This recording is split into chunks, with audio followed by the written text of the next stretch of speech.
সবাইকে, কেমন আছেন সবাই? আমি Soumi, welcome to my channel. আজকে একটু সাজুগুজু করেছিলাম ঘুরতে যাব বলে।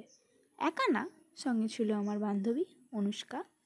দুজন মিলে রাস্তায় তো বেরিয়ে পড়েছিলাম, কিন্তু তখনও কোথায় যাব ঠিক করে উঠতে পারিনি। হঠাৎ করে চোখ পড়লো কসমো বাজারের দিকে।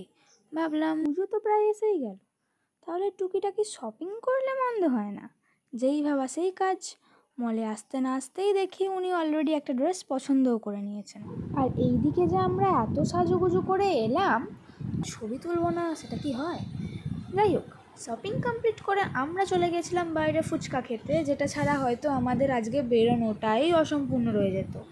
কিন্তু বাইরে বেরিয়েছি যখন, পেট পুজো তো কমপ্লিট করেই ঘর ঢুকতে হবে, তাই চলে গেছিলাম এইচএফসি। আর দুই চোখি মিলে জমিয়ে খাওয়া দাওয়া আড্ডা সেরে অবশেষে চলে গেলাম বাড়ির উদ্দেশ্যে। আজ এতটুকুই। ভালো থাকবেন সবাই, টাটা।